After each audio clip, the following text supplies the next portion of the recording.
दोस्तों आज इस वीडियो में मैं आप लोगों को सीसीएम का हाइड्रोलिक का जो मोटर है इसका कनेक्शन समझाऊंगा स्टेप बाय स्टेप।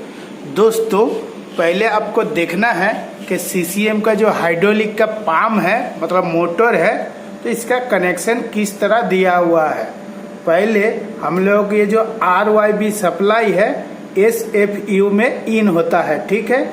यहाँ से इन होने के बाद कॉन्टेक्टर का नीचे में कनेक्शन होता है। यहाँ पे हमारा इनकमिंग वोल्टेज देना पड़ता है मतलब R, Y और B, ठीक है। और जब हमारा ये कॉन्टेक्टर ऑन होगा उस टाइम ऊपर से आपका RYB आउट होगा। आउट होने के बाद आएगा थर्मल ओवरलोड रिले में।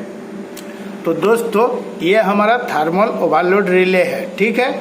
और जब इसका आउट होगा इसका नीचे से तब हमारा जाएगा किस में, मोटर का टर्मिनल में, ठीक है। अभी सीसीएम में अगर आप काम करते हैं फिर भी कोई दिक्कत नहीं है, अगर नहीं भी काम करते हैं फिर भी कोई दिक्कत नहीं है। मैं जिस तरह आपको समझाऊंगा शुरू से लेकर लास्ट तक वीडियो को देखिएगा तो आपको काम करने में कुछ भी दिक्कत नहीं होगा। दोस्तों सीसीएम में थोड़ा सा इंटरलॉक ज़्यादा दिया हुआ रहता है। जैसे आरटीसी का जो इंटरलॉक है वो किसके साथ दिया हुआ है, ये जो हमारा एक्जुअली कॉन्टेक्टर है सीमेंस का इसके साथ दिया हुआ है। तो अभी इसका कंट्रोल कनेक्शन के बारे में आपको जानना पड़ेगा। मैं फेज का कनेक्शन के बारे में आप लोगों को बता दिया हूँ। तो कंट्रोल कनेक्शन में से आपका ये जो MCB है ये हमारा कितना वोल्ट का है, 230 वोल्ट का है, ठीक है। और इसका बगल में और एक MCB है ये हमारा 24 वोल्ट का है, ठीक है। जब हमारा ये जो मेन कॉन्टेक्टर है ये हमारा एक डॉल कनेक्शन है, ठीक है। तो जब हमारा ये कॉन्टेक्टर ऑन होगा मतलब किससे होगा, ये वाला जो 230 वाला MCB है मतलब 230 वोल्ट वाला जो MCB है इससे इसका कनेक्शन दिया हुआ है, ठीक है। और जब हमारा कंट्रोल ये जो दो कंट्रोल का कॉन्टेक्टर लगा हुआ है इसका सिर्फ ऊपर में कंट्रोलिंग कनेक्शन है लेकिन इसका कॉइल का कनेक्शन 230 वोल्ट से ही दिया हुआ है, ठीक है। पहले किस तरह आएगा, इसमें आएगा। आने के बाद यहाँ से जब कॉन्टेक्टर ऑन हो जाएगा आउट होके आपका जाएगा हाइड्रोलिक वाला जो मोटर है उसमें, ठीक है। हाइड्रोलिक मोटर में आपका एक प्रेशर रिलीफ वाल्व होता है वो ओपन होगा तभी आपका हाइड्रोलिक का प्रेशर आएगा, नहीं तो किसी भी हाल में आपका नहीं आएगा। अभी हमारा ये जो कॉन्टेक्टर है ये किस टाइम आपका ऑन होगा वो भी आपका जानना पड़ेगा। ये कॉन्टेक्टर तभी आपका ऑन होगा जब हमारा ये टाइमर ऑन होगा और इस टाइमर के साथ इस जो एक्जुअली कॉन्टेक्टर है इसका कनेक्शन दिया हुआ है। और इसका टाइमर का जो A2 और A1 पॉइंट है इस पे भी आपका 230 वोल्ट दिया हुआ है। और ये वाला जो वायर है ये हमारा किसका है, ये हमारा टाइमर का NO पॉइंट का है, ठीक है। ये 3 सेकंड में आपका सेटिंग है। 3 सेकंड बाद क्या होगा, ये वाला कॉन्टेक्टर हमारा ऑन होगा। किस तरह ऑन होगा वो भी आपको जानना पड़ेगा।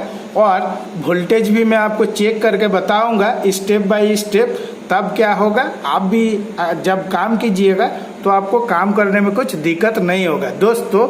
और ये वाला जो हमारा कॉन्टेक्टर है खास करके ये देखिए पीछे में आपका नंबर भी दिया हुआ है 32D1 ये वाला और 31D2 मतलब 31D2 जो है ये हमारा एक्जुअली कॉन्टेक्टर है। ये किस लिए लगा हुआ है, अगर कोई कारण से आपका मोटर ट्रिप होगा तो हमारा ये वाला कॉन्टेक्टर ऑन हो जाएगा और आपका ट्रिपिंग का लाइट भी जल जाएगा।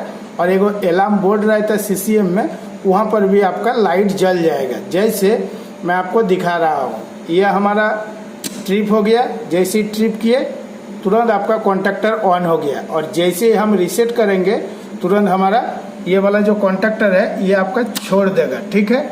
इसी तरह दोस्तों स्टेप बाय स्टेप आप लोगों को समझना पड़ेगा, ठीक है। ये हम रीसेट कर दिए, देखिए कॉन्टेक्टर छोड़ दिया, फिर हम ट्रिप करेंगे तो हमारा ऑन हो जाएगा, ठीक है। अभी ये जो रिले है ये किस तरह काम कर रहा है, इसका जो NC पॉइंट है ये हमारा NC पॉइंट है, ठीक है। NC पॉइंट के साथ आपका ये जो कॉन्टेक्टर है इसका इंटरलॉक दिया हुआ है, ठीक है। और इसका कनेक्शन भी मैं आप लोगों को डायग्राम बना के स्टेप बाय स्टेप समझाऊंगा, क्योंकि दोस्तों जब डायरेक्ट आपका कनेक्शन बना हुआ रहता है, आप कितना भी कोशिश कीजिएगा समझने में थोड़ा सा दिक्कत होता है। सीसीएम में अगर काम कीजिएगा तो आपको डायग्राम देखना ही पड़ेगा, जब तक डायग्राम देखिएगा नहीं तब तक आपको काम करने में दिक्कत होगा। ये जो हमारा एनसी पॉइंट है, एनसी पॉइंट हमारा इसके लिए लगा हुआ है, और जो एनो पॉइंट है, एनो पॉइंट हमारा इस कॉन्टैक्टर के लिए लगा हुआ है। कोई कारण से अगर मोटर में कुछ फॉल्ट आएगा तो हमारा रिले ट्रिप हो जाएगा, और ट्रिप होने के साथ साथ ये जो एनसी पॉइंट है ये हमारा एनो हो जाएगा, और एनो वाला पॉइंट आपका एनसी हो जाएगा। जैसे एनो वाला पॉइंट एनसी होगा तुरंत हमारा ये कॉन्टैक्टर ऑन हो जाएगा। अभी आपको एक चीज़ देखना है कि हमारा मोटर किस तरह ऑन होगा। तो मोटर जैसे हम यहाँ से दबा के ऑन करेंगे तो तुरंत देखिए ये जो टाइमर है, ये टाइमर आपका ऑन हो जाएगा, और ऑन होने के साथ साथ ये वाला भी कॉन्टैक्टर 3 सेकंड के बाद ऑन होगा। ये हमारा ऑन हो गया। ऑन होने के बाद हमारा टाइमर में देखिए लाइट जल गया है, ठीक है। ये हमारा टाइमर में लाइट जल रहा है। अभी कुछ सेकंड के बाद देखिए ये वाला कॉन्टैक्टर ऑन हो जाएगा। कौन वाला कॉन्टैक्टर ऑन होगा? ये वाला कॉन्टैक्टर आपका ऑन हो जाएगा। 3 सेकंड जैसे ही हो जाएगा तो आपका चालू हो जाएगा। देखें चालू हो गया। तो इसी तरह दोस्तों सीसीएम वाला जो भी मोटर रहता है उसका इंटरलॉक दिया हुआ रहता है। अभी आपको कन्फर्म किस तरह होगा कि हमारा ये 230 वोल्ट वाला एमसीबी है और ये हमारा 24 वोल्ट वाला है। तो इसके लिए आपको चेक करना पड़ेगा मल्टीमीटर में। जब तक मल्टीमीटर में चेक नहीं कीजिएगा तब तक आपको पता नहीं चलेगा। और कोई भी कंपनी में अगर आप नया ड्यूटी कर रहे हैं तो ये सब पहले से चेक करके रखिएगा, तब हम लोगों को बाईपास करने में सुविधा होता है। दोस्तों बाईपास किस तरह करेंगे? एक वायर लेंगे, नीचे लगा देंगे, एक ऊपर में लगा देंगे। तब क्या होगा, कोई कारण से अगर ये कॉन्टैक्टर आपका ऑन नहीं भी हो रहा है या इसका कॉइल वगैरह कुछ जल गया है या कभी कभी आपका जाम हो जाता है, इसके चलते आपका क्या होगा, कोई दिक्कत नहीं होगा। कुछ देर के लिए आपका काम चलाना पड़ता है। किस लिए?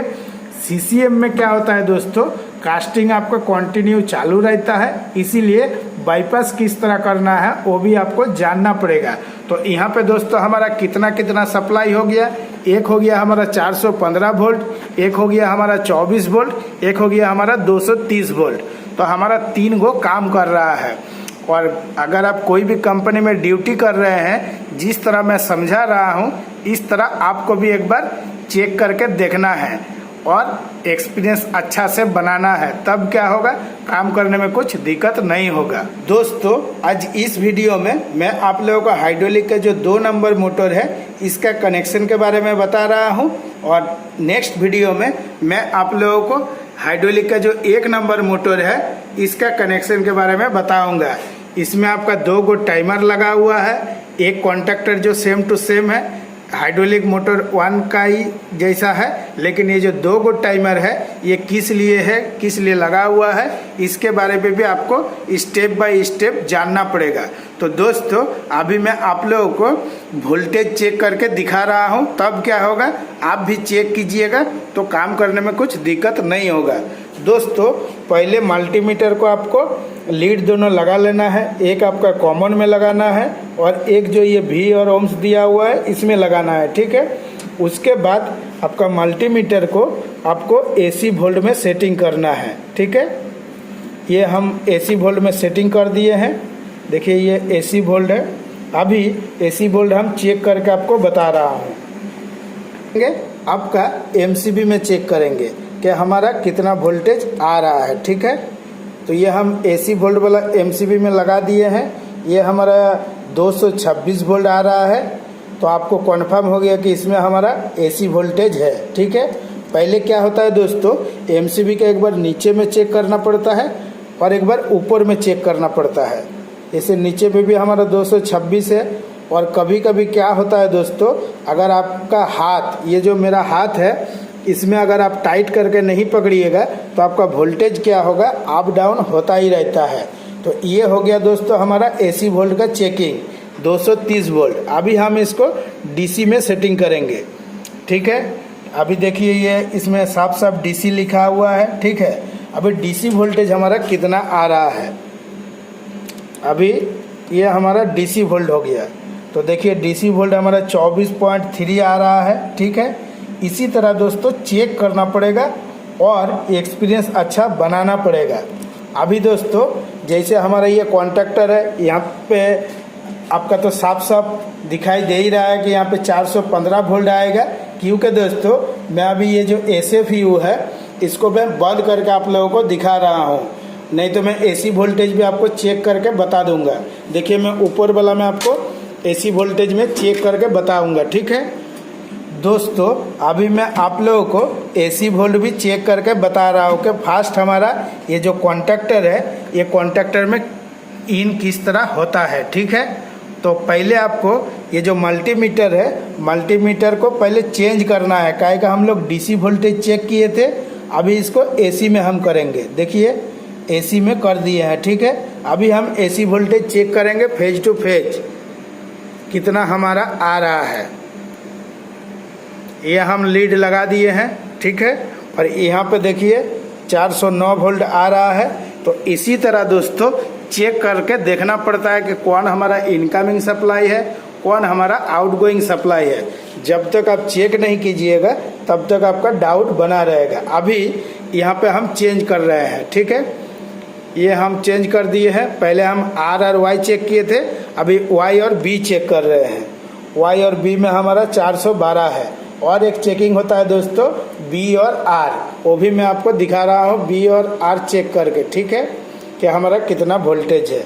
B और R हमारा कितना AC वोल्टेज है, 410। तो इसी तरह दोस्तों स्टेप बाय स्टेप अगर आप काम कीजिएगा और चेक कीजिएगा तो आपको काम करने में कुछ भी दिक्कत नहीं होगा। दोस्तों अभी आपको CCM का RTC के बारे में जानना पड़ेगा। RTC का इंटरलॉक हाइड्रोलिक के साथ दिया हुआ रहता है और प्राइमरी वाटर के साथ दिया हुआ रहता है। जितना सारा हमारा AC ड्राइव है, AC ड्राइव के साथ भी आपका इंटरलॉक दिया हुआ रहता है। मतलब जो हमारा ये विड्रॉल एंट्री, विड्रॉल एग्जिट, ठीक है, और mould oscillation, aluminium oil feeder, ये जो 4 गो आपका ड्राइव है AC ड्राइव, ये चारों AC ड्राइव के साथ आपका इंटरलॉक दिया हुआ है। जब तक आपका ड्राइव हेल्दी नहीं होगा तब तक आपका RTC नहीं आएगा, ठीक है दोस्तों। आज के वीडियो के लिए इतना ही। अगर वीडियो अच्छा है तो लाइक शेयर कमेंट जरूर कीजिएगा और चैनल को सब्सक्राइब कीजिएगा। नमस्कार।